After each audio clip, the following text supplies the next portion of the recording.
अब वो चौथी जमात में आ गया था और तकरीबन 8 वर्ष का हो गया था। इतना बड़ा होने के बावजूद इसमें कोई काम करने की आदत पैदा नहीं हुई थी। इसका नतीजा ये निकला कि ना तो उसे जूतों के तस्मे बांधने आए और ना ही पैंट शर्ट के बटन लगाने। सुबह स्कूल जाते हुए वो यूनिफॉर्म जूते पहन के बैठ तो जाता, मगर बटन लगाने और तस्मे बांधने के लिए इसकी अम्मी का इंतज़ार करना पड़ता था। क्योंकि वो नाश्ता तैयार करने में मसरूफ़ होती थी, इसके लिए अब्बू ऑफिस जाने की तैयारी कर रहे होते थे, इसलिए वो इसकी कोई मदद नहीं करते थे। एक रोज़ सुबह के वक्त इसकी अम्मी ने कहा कि नूनी बेटे दलिए का प्याला मेज़ पर रख दो, मैं तो दूध सेंक रही हूँ। नूनी ने कहा, अम्मी मेरी पैंट का बटन नहीं लगा है, अगर कुर्सी से खड़ा हुआ तो वो उतर जाएगी। ये सुनकर इसकी अम्मी बेचारी खामोश हो गई और इन्हें खुद ही दलिए का प्याला मेज़ पर रखना पड़ा। इसके कोई काम ना करने की आदत पुख्ता से पुख्ता होती जा रही थी। इसकी अम्मी बहुत परेशान रहने लगी। वो सोचती थी कि इसकी बुरी आदत से कैसे छुटकारा ना पाया जाए, तो नूनी बड़ा होकर क्या करेगा। इसके काम ना करने की आदत की वजह से वो बहुत सारी दुश्वारियों का सामना करना पड़ेगा। इन्होंने इस सिलसिले में एक रोज़ इसके अब्बू से भी बात की।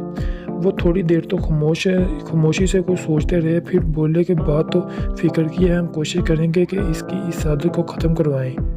एक दफ़ा इतवार के रोज़ नूनी की अम्मी दोपहर का खाना पकाने में मसरूफ़ थी, तो नूनी अपने अब्बू के साथ बैठा टीवी पर कार्टून देख रहा था।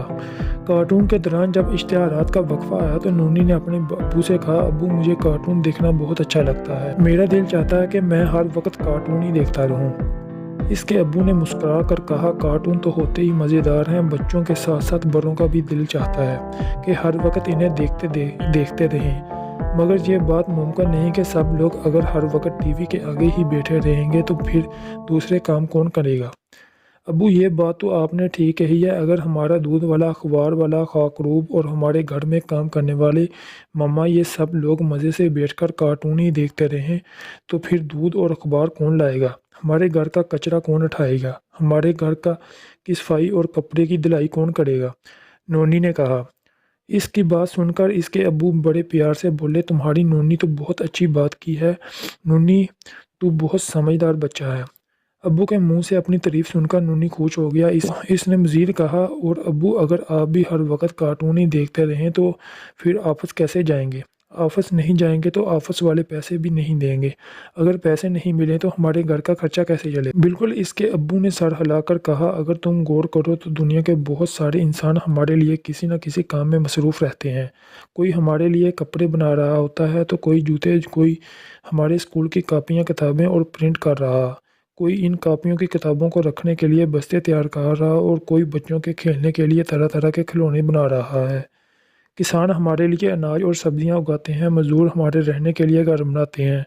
गर्ज के इस तरह के कामों की इतनी मिसालें हैं कि हम इन्हें गिनते गिनते थक जाएं और वो ख़त्म ना हों।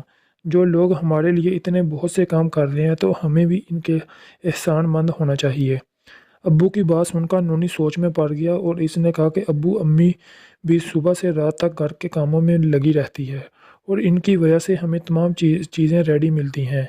इनकी तो अगर तबीयत भी ख़राब हो तो तब भी वो कामों में मसरूफ़ रहती हैं ताकि हमें कोई तकलीफ़ ना हो। ये तो माशाल्लाह तुम्हारी अम्मी बहुत हिम्मत वाली है। ऐसी ही हिम्मत वाली तुम्हारी तमाम बच्चों की माएँ होती हैं। इन्हें घर के बहुत से काम करना पड़ते हैं। अच्छा, अब तुम मुझे ये बताओ कि हमने ये तमाम बातें की हैं, इनसे क्या सबक मिला है। नूनी ने थोड़ा शर्माते हुए कहा, जब इतने सारे लोग हमारे कामों में मसरूफ़ होते हैं तो हमें भी चाहिए कि हम भी काम किया करें, ताकि जैसे इनके कामों से हमें फ़ायदा पहुंचता है ऐसे ही हमारे कामों से इन्हें भी फ़ायदा पहुंचे।